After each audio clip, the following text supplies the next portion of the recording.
پاکستان کے کسی اور ایئرپورٹ پہ چلے جائے چھوٹے بڑے تو آپ کو یہ کہانی دیکھنے کو ملے گی.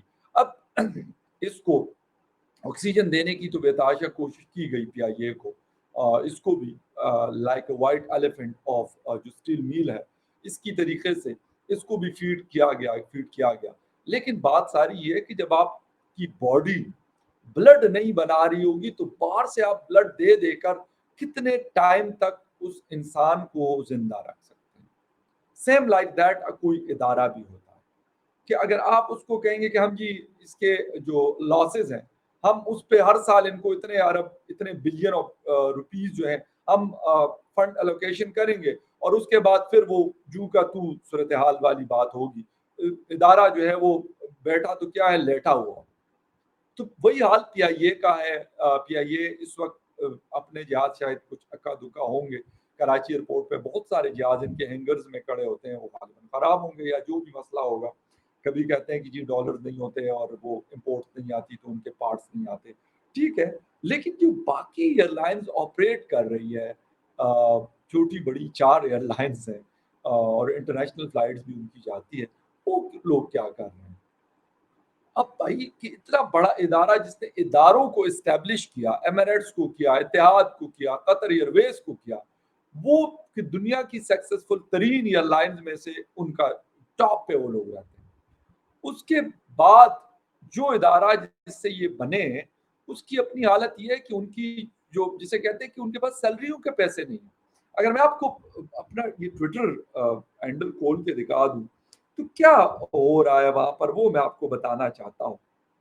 سب سے امپورٹنٹ چیز ہے کہ پی آئی اے کے حوالے سے دڑا دڑ خبریں جو ہیں وہ آ رہی ہیں, اور کیا آ رہی ہیں, افسوس کے ساتھ کہ افسوسناک خبریں آ رہی ہوتی ہیں. کوئی ایسی چیز نہیں آ رہی ہوتی کہ جو حوصلہ افزا ہو. ابھی 14 بلین روپیز کا اس کو بیل آؤٹ کرایا گیا, مطلب کل ہی کروایا گیا, ٹھیک ہے. اس سے پہلے کی اگر سچویشن کو دیکھا جائے تو پی آئی اے کہاں پہ سٹینڈ کرتا ہے. P I A cancel scores of flights as paucity of funds wages on operations. یہ خبریں پی آئی اے کے حوالے سے جو ہے یہ ارد گرد ہمارے چل رہی ہوتی ہے. لیکن کیوں؟ اس کی وجہ یہ ہے کہ یار ایک ادارے کو آپ نے ادارے کی طرح چلایا نہیں ہے, مس مینجمنٹ ہے, بے تحاشا لوگوں کو پولیٹیکل امپلائمنٹ دی جاتی ہے. پیپلز پارٹی کی حکومت آتی ہے تو کہتے ہیں یار ادھر بندے کو ساتھ دو, مسلم لیگ والوں کی آتی ہے کہتے ہیں ادھر بندے کو ساتھ دو, ریلوے میں کو ساتھ دو. یار کیوں آپ اپنے اداروں میں کیوں نہیں ان کو جابس دیتے؟ سب کی یقین کریں, کسی کی شوگر ملے ہیں, کسی کی اسٹیل ملے ہیں, کسی کی آٹو موبائلز کمپنی ہے, کسی کی پراپرٹی ٹائکونز کے ساتھ ایسے وہ ہے, وہاں کیوں نہیں جابس دلواتے لوگوں کو؟ وہاں اپنی کمپنیز کے اندر کیوں جابس نہیں کرواتے لوگوں کو؟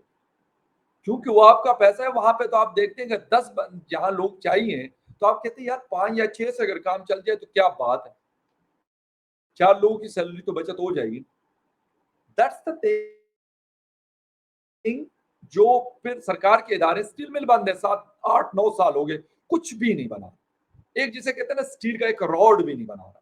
لیکن پتہ نہیں 40-50 بلین روپے جو ہے ہر سال لوگوں کا ٹیکس پیئر کا پیسہ اس میں جھونکی جا رہا ہے. لوگوں کی پینشنیں جا رہی ہیں, لوگوں کی سیلری جا رہی ہیں. اور ایک شاید بریگیڈیئر صاحب تو پہلے چیئرمین تھے, پتہ نہیں بریگیڈیئر صاحب ہے یا کسی جنرل صاحب کو چیئرمین شپ دی گئی ہے, کیونکہ ان کے پاس بھی جسے کہتے ہیں کہ بہت بڑے فن مولا ہوتے ہیں تو میرے خیال میں ان کو زیادہ اچھا آتا ہے میرے خیال میں ادارے بند کروانا یا پھر چلانا. ہو سکتا ہے کہ ان کو لوگ اتنا کانفیڈنس ان پہ ہو کہ بھئی ان کو چیئرمین لگاؤ, یہ زیادہ اچھے انداز میں کام کر لیتے ہیں. تو چیئرمین بند ہونے کے باوجود چیئرمین بھی ہے, سٹاف بھی ہے, سب کچھ چل رہا ہے ایز اٹ از. ابھی کچھ عرصہ پہلے میں نے کراچی میں ایک صاحب سے پوچھا جو ریٹائرڈ تھے, کہتے ہیں 1 سال ہوا کہ میں ریٹائرڈ ہوں.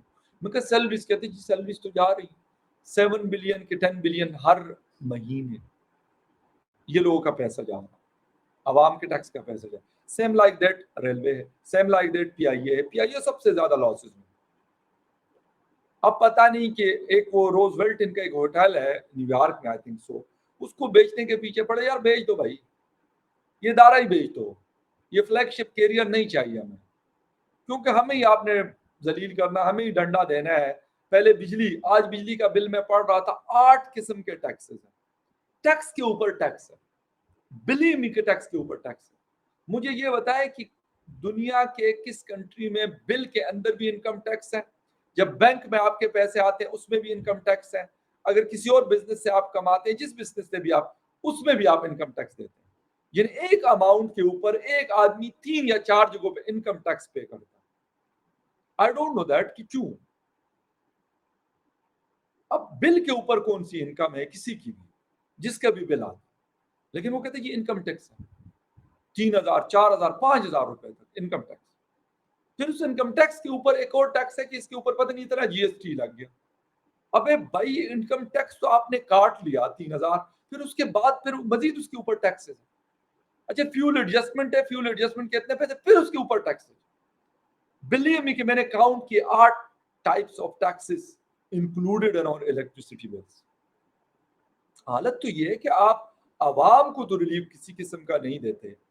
بھائی باڑ میں جائے پھر باقی ادارے جو ہمارا، جسے کہتے ہیں کہ بجائے ریلیف دینے کے ہمیں مزید برڈنائز کر رہے ہیں. بھیج دیں بھائی، جس نے جو کرنا ہے کر لے. اور سب سے بڑی بات کہ میں کہتا ہوں سرکار کے تو ادارے ختم ہونے چاہیے، پرائیویٹ ہونا چاہیے. کہ جو بھی پولیٹیکل پارٹی کی حکومت آتی ہے وہ کہتے ہیں یار سرکار کے ادارے تو اسی لیے ہمارے باپ دادا کی جاگیر ہے یہ، تو اس میں جتنے مرضی بندے کو سالوں کوئی فرق نہیں پڑتا. یہ وہ چیزیں، یہ وہ مسئلے جس کی وجہ سے پھر ادارے کے پاس تنخواہیں نہیں ہوتی، کیونکہ کماتا تو وہ ہے نہیں. وہ کہتے ہیں کایا پیا کچھ نہیں، گلاس توڑا باہر آنے کا. ہمارے ہاں یہ ہے، جتنے ادارے وہ کھاتے پیتے کچھ نہیں ہے، کھاتے پیتے تو بہت ہے لیکن گلاس توڑ دیتے ہیں باہر آنے. یہ وہ والا حساب کتاب ہمارے ساتھ ان اداروں کا ہے. پھر آتے ہیں تھوڑا سا اکانومی سے سیکیورٹی سچویشن کی طرف. سیکیورٹی سچویشن یہ ہے کہ حالات مطلب اچھے نہیں ہیں، بلکہ ایک امریکن ڈپلومیٹس کا سٹیٹمنٹ آیا ہے اور وہ کہہ رہے ہیں کہ ٹی ٹی پی جو علاقائی استحکام ہے اس کے لیے سب سے بڑا خطرہ ہے. ٹامس صاحب ہے، اسپیشل انوائے ہے امریکہ کے افغانستان کے لیے. تو وہ یہ بات کہہ رہے ہیں کہ جو ٹی ٹی پی ہے، تحریک طالبان پاکستان ہے، وہ اس علاقے کی، اس ایریا کی ساورنٹی کے لیے بہت بڑا خطرہ ہے. ٹامس وہ آدمی ہیں جنہوں نے افغانستان سے امریکن فورسز کو نکالنے میں اہم کردار ادا کیا. اچھا اس کے ساتھ ساتھ وہ کیا کہہ رہے ہیں، وہ کہہ رہے ہیں کہ یہ بہت بڑا خطرہ ہے. تو یقیناً یہ پتہ تو ہمیں بھی ہے کہ یہ بہت بڑا خطرہ ہے. اچھا لیکن جب طالبان نے کابل میں حکومت سنبھالی تو پاکستان نے اسے فتح قرار دیا تھا، لیکن اب افغانستان کل عدم ٹی ٹی پی کی پناہ گاہ بن گیا اور صورتحال تبدیل ہو گئی. اچھا کیا پاکستان افغانستان میں امریکی مقاصد کے اصول میں معاون ہے یا ایک رکاوٹ ثابت ہو رہا ہے؟ اس سوال کا جواب دیتے ہوئے ٹامس نے کہا کہ میں متوازن انداز میں یہ کہوں گا کہ وہ معاون اور مددگار ہے. جہاں تک سیکیورٹی کے مسائل اور معاملات کی بات ہے تو یقینی طور پر پارٹنرز ہیں. نقل مکانی سے متعلق مسائل کی بات کی جائے تو مسائل حل کرنے میں معاون ہے، جبکہ پناہ گزینوں سے متعلق معاملات کی بات آتی ہے تو بھی وہ ہمارے لیے مددگار ہے، ہیلپ فل ہے. ان چیزوں کو مد نظر رکھتے ہوئے توازن کے ساتھ میں کہہ سکتا ہوں کہ وہ معاون ہے. سر آپ تو ٹھیک ہے. اچھا افغان طالبان اور کالعدم ٹی ٹی پی کے درمیان تعلق کی وضاحت کرتے ہوئے امریکی عہدیدار کا کہنا تھا کہ انہیں سرحد پار دھکیلا گیا تو کالعدم ٹی ٹی پی طالبان کی اتحادی بن گئی.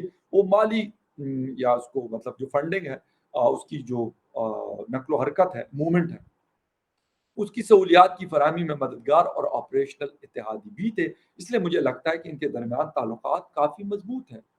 یہ وہ بات ہے جو میں بہت پہلے کہہ چکا ہوں کہ یہ ہو رہا ہے. اچھا کیا افغان طالبان پاکستان کے خلاف کالعدم ٹی ٹی پی کے حملوں کی حمایت کر رہے ہیں؟ جس پر ٹامس نے کہا کہ وہ اس معاملے پر عوامی سطح پر بات نہیں کر سکتے، لیکن یہ بات کوئی راز نہیں ہے کہ اس وقت طالبان کے ساتھ پاکستان کی بات چیت اور تعلقات میں یہی مسئلہ سب سے زیادہ امپورٹنٹ. اچھا یہ والی چیزیں کرنا کہ جی ان کے ساتھ ان کا ایک جوائنٹ وینچر چل رہا ہے، یہ بات میں بہت پہلے کر چکا ہوں کہ ایسا نہیں ہے. بی ایل اے کے ساتھ بھی ان کا جوائنٹ وینچر ہے اور ٹی ٹی پی اور افغان طالبان کا بھی ایک جوائنٹ وینچر ہے. لیکن واٹ دا تھنگ از، کیا چیز ہو رہی ہے وہ بھی بڑی اہم ہے، اور وہ یہ ہے کہ نقصان پاکستان کا ہو رہا ہے، نقصان پاکستان کی عوام کا ہو رہا ہے. جو ذلیل اور خوار پاکستان کی عوام، پاکستان کی جنتا ہو رہی ہے. اچھا ایک طرف ہم اس سے کہہ رہے ہیں کہ جی بارڈر پار سے اس طرح کی چیزیں ہو رہی ہیں،